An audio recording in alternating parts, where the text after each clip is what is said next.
Та бүхэнд өнөөдрийн мэнд хүргэе. Өнөөдөр би та бүхэнд АНС системийн туршлагын төсөл боловсруулах хэсгийг танилцуулъя. АНС системийн нэвтрэх хэсэг маань харагдаж байна. АНС систем руугаа бид бүхэн дижитал цэг, эмсал цэг, гов цэг мэн гэсэн линкээр нэвтэрч орно. Нэвтэрч орохдоо бид бүхэн цахим хаяг буюу имэйл хаягаар ашиглана. Имэйл хаягаа бичээд нууц руугаа бичгээд нэвтэрч орно. Нууц руугаа сэргээх гэсэн хэсгүүгээ нууц руугаа мартсан тохиолдолд та бүхэн нууц руу сэргээхээр ашиглана. Нууц руу сэргээхдээ имэйл хаягаа оруулаад өгвөл таны имэйл хаягаар шинэ нууц руу илгээгдэнэ. Нэвтэрч орцгоё.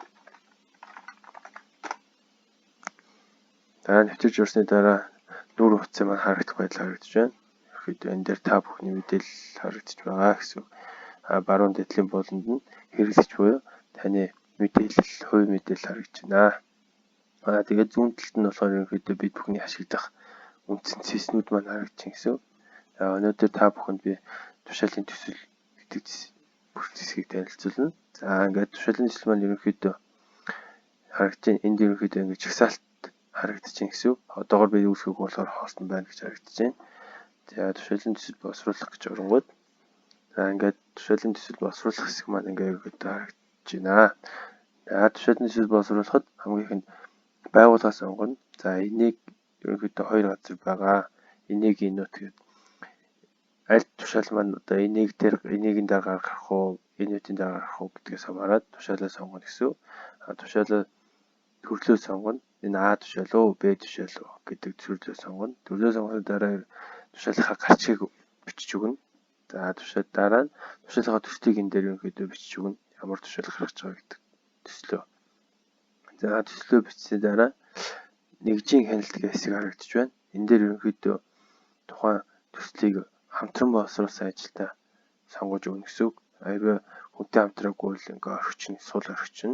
Хэрвээ ямар нэгэн албан тушаалтантай хамтарч тушаал боловсруулсан бол энэ дээр сонгоод өгнө.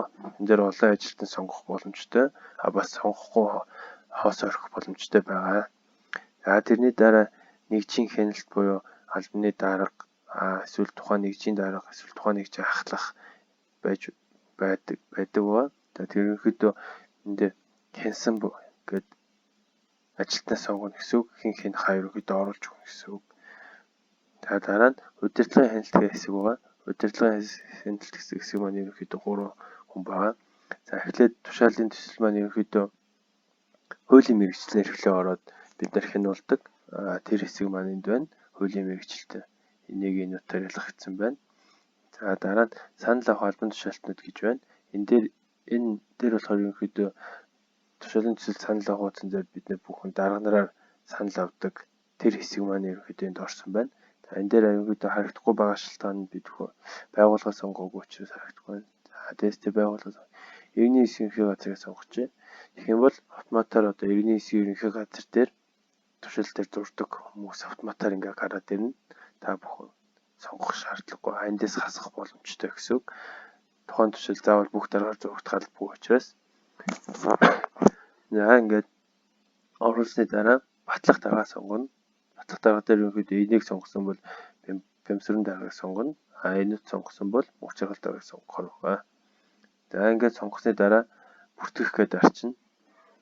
Хэрвээ тэгээ бүртгэх юм бол таны тушаалын төсөл амжилттай ингээд бүртгэгдсэн гэж үзнэ.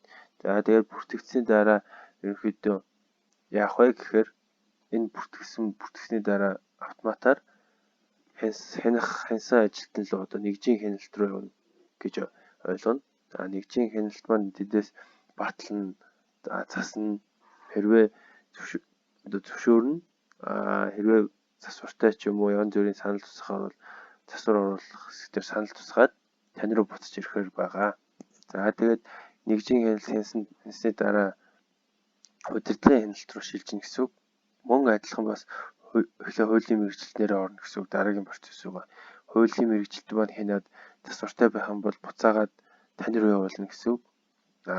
Хэрвээ саналгүй зөвшөөрчих юм бол ямар ч засваргүй байх юм бол зөвшөөрсөнгээд дараагийн санал авах албан тушаалтнууд руу автоматар явна.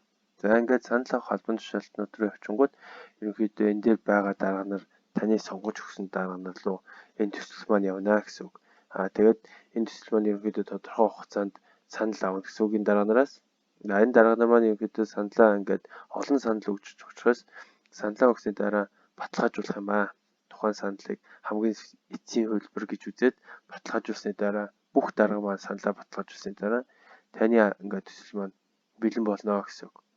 За тэгэнгүүт таны төсөл санал өгж дуусны дараа тань дээр хүрээд ирнэ гэсэн үг. Төсөл маань энэ саналууд маань тусдаа харагдана. Таны төсөл яаж вэ? За тэгээд та тусгасан саналуудыг хэрвээ оруулахаар бол төсөл дээрээ засвар оруулна. Хэрвээ оруулахгүй юм бол шууд өөрийнхөө төслөөр зөвшөөрөөд явуулчингууд батлах дарга дээр очих юм аа. Энэ ерөнхийдөө хамгийн сүүлд гарыг сурж туршил гаргаж байгаа дарга гэсэн үг. Тэгэхээр энэ дарга дээр таны эцсийн хувилбар ингээ ирчихнэ гэсэн үг.